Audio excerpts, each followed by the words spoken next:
नमस्कार। आज हम एक कहानी की थोड़ी गहराई में जा रहे हैं। ये स्केरी पंपकिन यूट्यूब चैनल से है। हाँ, वो विजय और दिशा वाली कहानी है ना, काफी डरावनी और सोचने पर मजबूर करने वाली। बिल्कुल।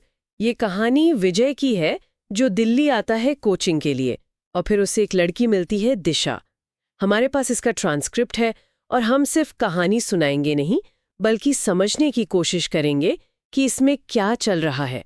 अकेलापन है, कोई भ्रम है या कुछ और। हाँ, मतलब क्या ये सिर्फ एक हॉरर स्टोरी है या इसके पीछे कुछ गहरा मनोवैज्ञानिक पहलू भी है? तो कहानी शुरू होती है 2001 की एक तूफानी शाम से। विजय दिल्ली में नया है, एडमिशन हो गया, पर सिर छुपाने की जगह नहीं। और तभी एक सुनसान बस स्टॉप पर उसे दिशा मिलती है। ये मुलाकात ही अपने आप में थोड़ी अजीब है ना। एक सुनसान जगह, तूफानी रात। हाँ, और दिशा उसे पास की एक पुरानी थोड़ी वीरान सी कॉलोनी में एक खाली फ्लैट में रहने की पेशकश करती है।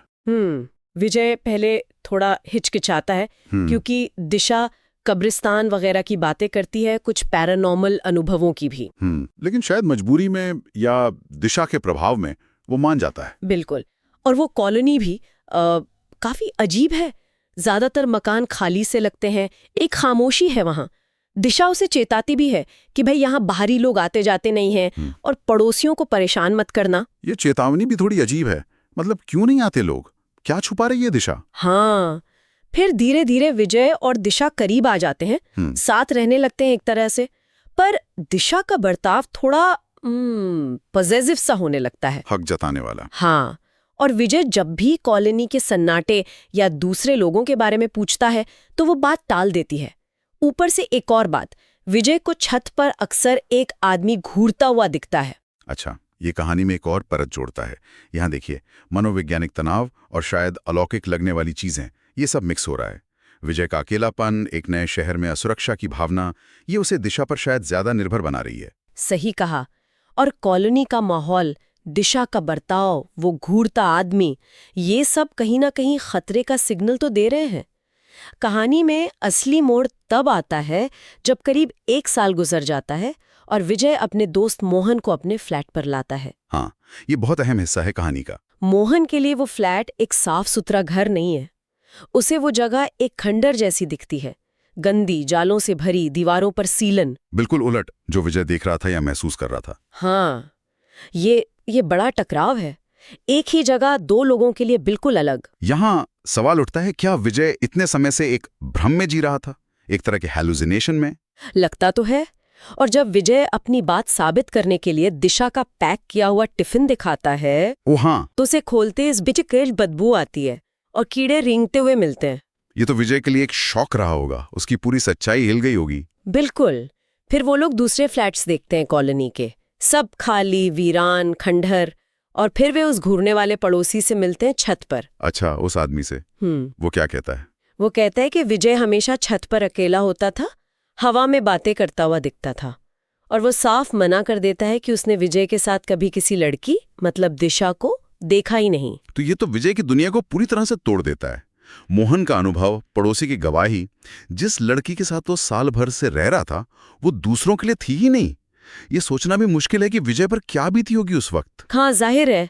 वो बुरी तरह टूट जाता है, अपने घर गांव लौट जाता है, फिर धीरे धीरे सामान्य होने की कोशिश करता है, एक नौकरी ज्वाइन करता है। पर दिशा की यादें उसे सताती रहती हैं, खासकर सपने में। वो बार बार देखता है कि दिशा छत से गिर रही है। ये अपराध बोध हो सकता है, ये शायद कुछ और गहरा। कहना मुश्किल है, लेकिन फिर आता है कहानी का सबसे बड़ा असली मोड़। विजय की शादी बरेली की एक लड़की दृष्टि से तय होती है।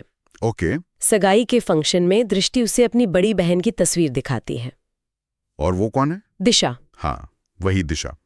दृष्टि बताती है कि उसकी बहन दिशा ने 4 साल पहले दिल्ली में आत्महत्या कर ली थी। 4 साल पहले? मतलब विजय के मिलने से भी पहले? हाँ, और दृष्टि ये भी कहती है कि वो कभी कभी अपनी बहन की मौजूदगी महसूस कर सकती है। बाप रे, तो ये तो कहानी को पूरी तरह अलौकिक बना देता है।